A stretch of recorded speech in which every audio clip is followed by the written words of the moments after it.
එක ප්‍රේතෙක් ඉන්නවා පිංගතුනි. එයා ඕපපාතිකව උපදිනකොටම එයාගේ ඇස් දෙක ගිනි ගන්නවා. ඒ ගින්න යාට නිවා ගන්න බෑ. දැන් ඔබේ ඇස් දෙක ගිනි ගත්තොත් ඔබට පුළුවන් වතුර ටිකක් ගහලා ගින්න නිවා ගන්න.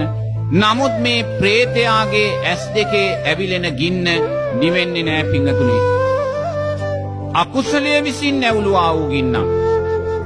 මුළු ප්‍රේත ජීවිත කාලයේම ඇස් දෙක ගිනි ගැනීමේ දුක දරාගෙන ලෝභ, ද්වේෂ, මෝහයන් වඩමින් ප්‍රේත ලෝකේ ජීවත් වෙනවා.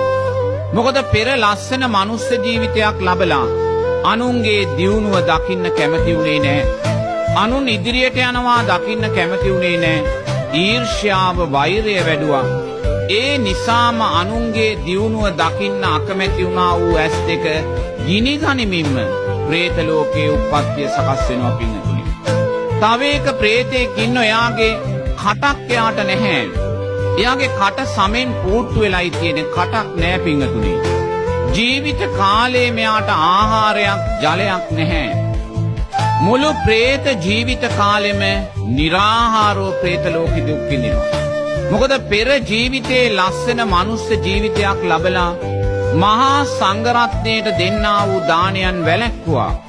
දන් දෙන්න එපා කියලා අවවාද කළා. Taman දන් දුන්නෙත් නෑ, අනුන්ට දන් දෙන්න දුන්නෙත් නෑ පිංගතුනි.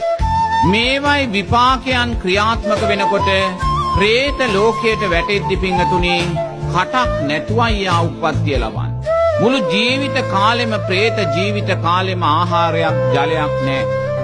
ඒ වගේමයි අන්සතු දේ සොරකම් කිරීම නිසා ප්‍රේත ලෝකයට වැටුණ අය ඉන්නවා. ඒ අන්සතු දේ සොරකම් කරලා ප්‍රේත ලෝකයට වැටුණු ප්‍රේතයෝ ආහාර සොයාගෙන යනවා. ඒගොල්ලන්ට ලස්සන බත් පිඟානක් පේනවා. මේ බත් පිඟාන කන්න යනකොටම පිංගතුනි බත් පිඟාන අතුරුදහන් වෙලා යනවා. දිය කඩਿੱත්තක් පේනවා, ජලයේ තියෙන දිය කඩਿੱත්තෙන් වතුර බොන්න යනකොටම දිය කඩਿੱත්ත අතුරුදහන් වෙලා යනවා. පෙනිපෙනි ආහාර තියෙනවා, පෙනිපෙනි ජලය තියෙනවා. නමිත් ඒවා පරිහරණය කරන්න යනකොටම අතුරුදහන් වෙනවා පිංගතුනි. ඇයි පෙර ජීවිතේ මනුස්ස ජීවිතයක් ලබලා අන්සතු දේ සොරකම් කළා. අනුන්ගේ සැපය උදුරාගත්ත අනුන්ගේ සැපය සොරකම් කළා.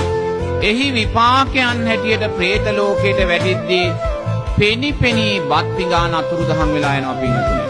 පෙනිපෙනි ජල බඳුන අතුරුදහන් වෙලා යනවා. මුළු ප්‍රේත ජීවිත කාලෙම निराहारව දුක් විඳිනවා පිංගතුනි.